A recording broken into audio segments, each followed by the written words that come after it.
একটাই প্রথম করলেন। 15 নম্বর অঙ্ক।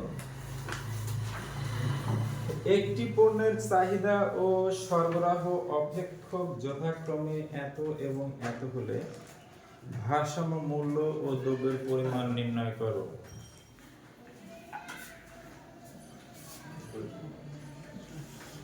চাহিদার সমীকরণ আমরা এখানে লিখতে পারি দেয়া আছে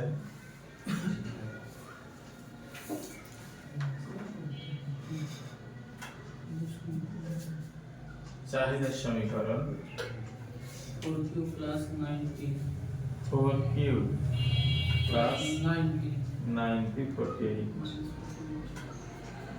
সরবরাহ সমীকরণ সরবরাহ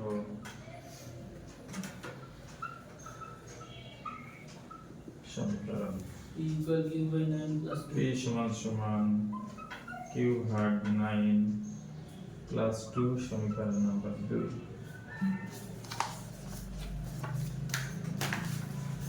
এখানে আমাদের p এবং q এর মান নির্ণয় করতে বলা হয়েছে।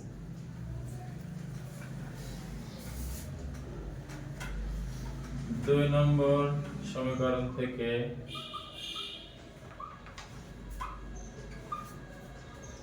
p এর মান 1 নং বসাই। স্যার পি এর মান 1 নং সমীকরণে বসে পাইবে না লিখে এবার লিখলেন কেন?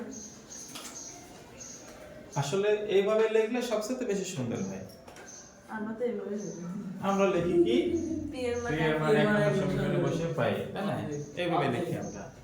আর যদি আমরা লিখি 2 নং, এটা আসলে কি শোনো, এটা কিছু কথা আছে বুঝে নিতে হয়, এটা হাইট কথা, ঠিক আছে? যে এখানে এই কথাটা বলার অবকাশ রাখে না বা প্রয়োজন হয় না, কিন্তু কেউ কেউ আছে যে এটাকে একটা ভুল মনে করে ধরে রাখে যে আসলে তুমি পি এর মানটা কোথা থেকে পেলে, কি সমস্যা এই সেই হাবিজাবি অমুক তমুক মেলা কথা। তো যদি এই কথা বলা হয় যে 2 নম্বর সমীকরণ থেকে পি এর মান 1 নম্বর সমীকরণে বসিয়ে পাই, তাহলে আর কথা বলার কোনো স্কোপ থাকে না, একদম ফ্রেশ কথা। আমরা যদি লিখি পি এর মান 1 নম্বর সমীকরণে বসিয়ে পাই, এনাফ, কোনো সমস্যা নাই। আর যদি এইভাবে লিখি তাহলে আরো বেটার, কোনো সমস্যা নেই। 4q এবারে সর্বসমীকরণটা ভাঙতে যে সমস্যা নেই, ভাঙতে হবে কেন? ভাঙেও না কবিতা কোনো সমস্যা নেই, তুমি যদি ভাঙতে পারো, তবে প্রয়োজন ছাড়া আমি কোনো কিছুই করি না। এবার আমরা এখানে লসাগু করতে পারি। আগে ভিতরে 9 আগে প্রথমে আমরা লিখব q প্লাস 9 দেব 18 divided by 9 48 4q plus q plus 18 সমান 48। এখানে 9 এখানে 9 কাটা, 5q 48 মাইনাস 18 বিয়োগ করলে পাবো 30, q সমান 30 ভাগ 5, 5 বাই 30। তাহলে সবুজের মনে হয় ভাঙতে গিয়ে হয়নি না? আমি যদি কিউ না দিলে ওটি জিনিস সংখ্যা দিয়েছিলাম 9 9 না আমরা ভাঙি করে রাখতে পারি। তুমি ছোট মাছ খাও, ছোট মাছ।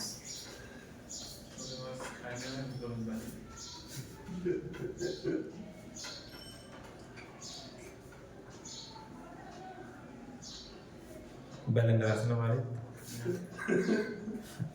পাটা তো আছে পাটা, হ্যাঁ পাটা আছে। না ব্যবহার করতে হবে ব্যালেন্ডারে পিষে খাবে মাছ ছোট মাছ। ভাবি আছে সেটা আর সহজ উপায়, ফিডের মধ্যে শুটকি দেওয়া থাকে, ফিড খাবে। ঠিক হ্যাঁ, তাহলে চোখে জ্যোতি পারবি তাড়াতাড়ি সব। গায়ের গোস করে তাহলে যদি করে কিউ এর মান, কিউ এর মান 2 নম্বর সমীকরণে বসাই, সমীকরণে বসাই p সমান সমান কিউ এর মান আমরা পাইছি 6 ডিভাইডেড বাই 9 প্লাস 2 পি এখানে আমরা লসাগু করতে পারি 9 6 প্লাস 9 এখানে 18 পি 18 6 24 ডিভাইডেড বাই 9 যদি মনে করি এটাকে আমি ছোট করে নিব তাহলে দেখো 3 দ্বারা 24 কে ভাগ করা যায় 3 দ্বারা 9 কেও ভাগ করা যায় 3 8 24 3 3 কে 9 তার মানে আমরা বলতে পারি এখানে 8 ভাগ 3